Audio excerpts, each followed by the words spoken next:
every level of your home, inside bedrooms and outside sleeping areas. Test smoke alarms every month. If they are not working, change the batteries. This message was brought to you by ZIZ and the St. Kitts Nevis Fire Department. All right, welcome back to the show. Before we open the lines, we're going to hear from Mr. Williams in the studio with me this morning. No, Mr. Hodge, pardon me. Mr. Hodge in the studio with me this morning. It feels like a long time now I haven't seen you, my friend. How are you doing? Good morning. Welcome to the studio. Hi, good morning, GQ. Good morning to the listening audience. And Mr. Williams is rather correct. My family title is Williams. Oh, okay. So just that I do carry Hodge. Okay, so the spirit was leading me correctly. Yes. Well, over the past month and few weeks, we have been looking at the impact of the traffic on your emergency response time. We have looked at the increase in the population and how that has affected your response time to residential homes and commercial businesses as well. We want to continue the conversation this morning, but more so on traffic concerns and traffic issues. Yeah, I know traffic is a big concern for not just only the fire department, but also for the traffic department here in St. Kitts as well. I don't know so much about Nevis, and you'll have to fill me in on the Nevis end, but I know here in St. Kitts, it's a real big concern. So we would like to continue the conversation this morning with you at the helm, so to speak, guiding the conversation along the way in terms of some of the issues and the concerns that you have. Let's say you, I mean the fire department, as it relates to St. Kitts in particular. And if you want to touch on Nevis, you can as well, because I know you're also based in Nevis. Yes, I'm based in Nevis. Right. So it's up to you to guide the conversation, if I can put it that way. All right, GQ. Good morning to the listening audience again. Yes, today we'll talk about traffic and how it affects us as a fire department. Nevis is no different to St. Kitts. We see the car boats coming in 2 and 3 times a month now, and the traffic is getting really heavy. However, I would like to say if persons would adhere to the traffic laws, I don't think it'll be that much of an issue for us at the fire department. But that's the issue we are having. The traffic is very, very heavy now. Persons would hear the sirens. Persons are not pulling over, basically giving the truck the space to pass. It's harder for the drivers to be moving alongside a moving vehicle with approaching traffic, because, I mean, we all see how the traffic is now. It's overtaking, to me, in St. Kitts Nevis would soon become non-existent, because the traffic is flowing back and forth on a regular basis now. So I would really like to appeal to the general public, to the motorists out there, to adhere to the law. The law states that if you're driving and you hear a siren, you should pull over, pull off to the left of the road and stop. That way, you leave the center of the road for the emergency vehicles, be it the police, the fire, the EMTs, the army.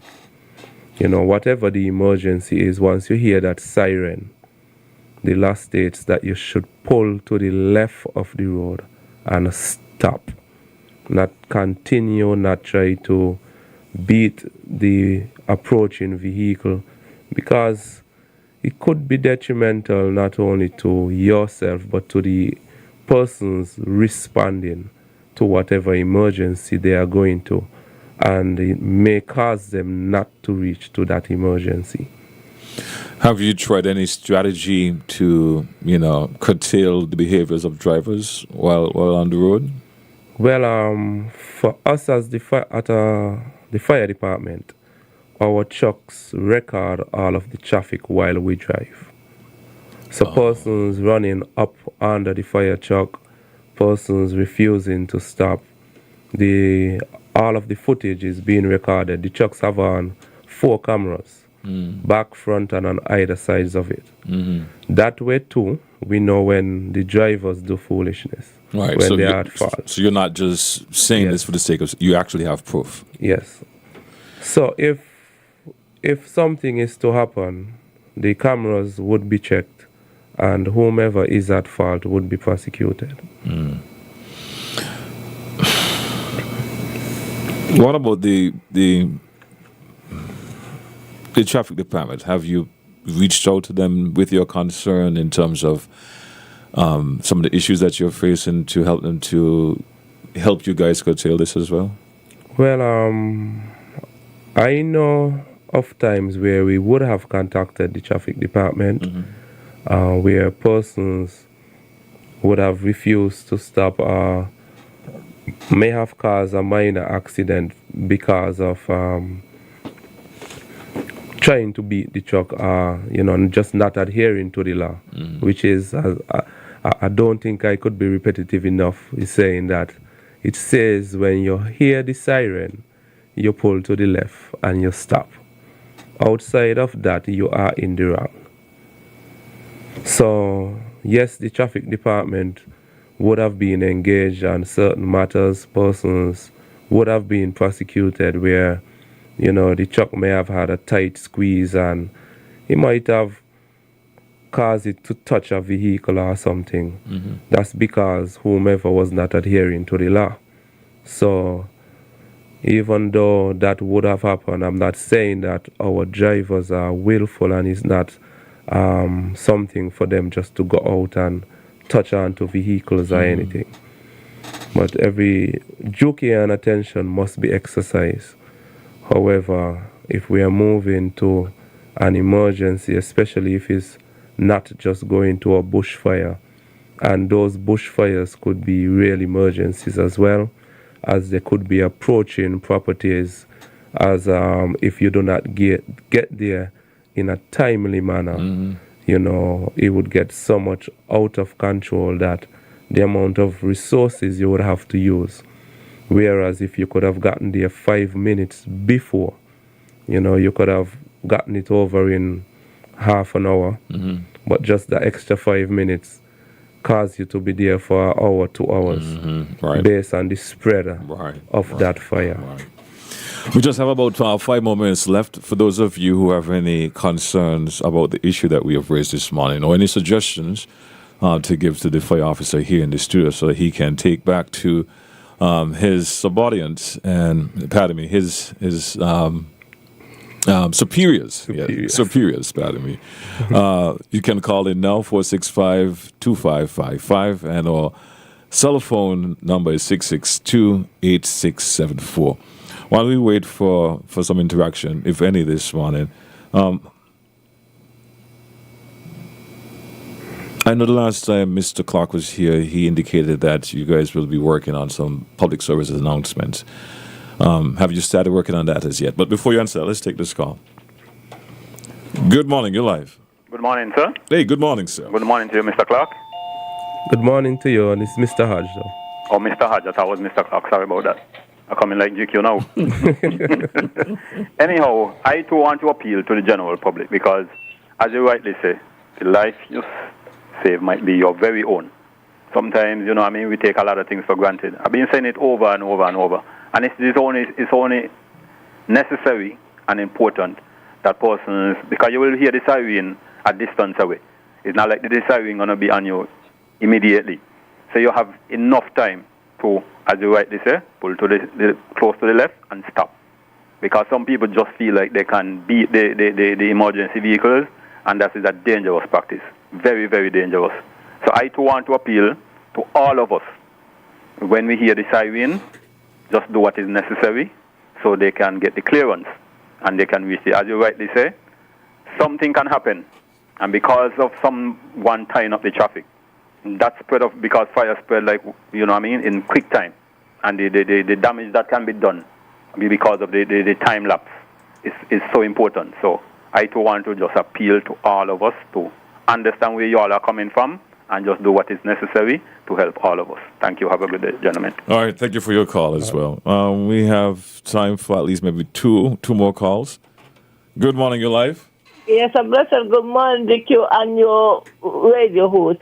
DQ is true, the people, they hear the siren and they're still going and they're still going. Not abuse them and all. And I park up. I hear give way to the ambulance and the other vehicle while they're going. And fire truck. And they're still thinking, I hope nothing happened to them. And good program. Have a blessed day. All right, you too, my dear. You too. Thanks for your call. Yes, you can answer the question if you remembered. All right, thank you, Carla. Well, it wasn't a question. It was just reiterating what I was saying. So thank you for helping me spread the word, spread the message, pull to the left and stop. The question you were asking about the public service announcement, I can't speak to it. I don't know if Mr. Clark would have started it or not. It was an initiative that he took up. So, no, I can't speak as to whether or not he would have started. No problem. No problem. While in the last minutes, I would like to touch on the traffic in Nevis. It's no different. Before you do that, let's hear from this call. This is going to be your last call. Good morning. GQ, good morning. Hey, good morning. Good You're morning. the officer. Hi, good morning, caller. You know who's speaking? Sugar. Sometimes I get some joke with them, yeah? Yeah. They hear the ambulance or the fire truck and they driving, and when the fire truck or the ambulance do it for them now, they can't find a way to haul off. All right, I must do something about it. They're trying. Yeah. Okay, then all the best. Yeah, man. All right, well. Yeah. Yeah, I was saying the traffic in Nevis, it is no different to in St. Kitts, especially midday time right in front of the Charlestown fire station. The traffic is so backed up sometimes it takes a while to get the truck just out of the garage just to make the swing, and the motorists behave just the same. So I'm appealing to all the motorists, my final was just please give way to the sirens, the police, the ambulance. And what persons do not know of the ambulance in particular is sometimes you see it on a journey, but it's just flashing its light. It could be on an emergency journey as well, but if the patient have heart issue, they cannot run the siren. It may raise the heart of the patient, which would make their condition worse. Right. So they may tip the horn a little just for clearance, but a lot of persons are ignorant to the fact, and because they are not hearing the siren, they just don't want to move. So please, the lights indicate an emergency as well. Let us give way to our emergency vehicles when they are on the road. Mr. Clark, thank you once again for being here, man. Mr. Hodge, yes, Mr. Hodge, thanks. I know my boy is going to have a field day with me on that one. Yes, Mr. Hodge, thank you so much for being here. And thank you so much for watching and listening as well. We'll be back next week, same time, same place, for another edition of Fire Talk. This message brought to you by ZIZ and the Fire Department of St. Kitts and Nevis.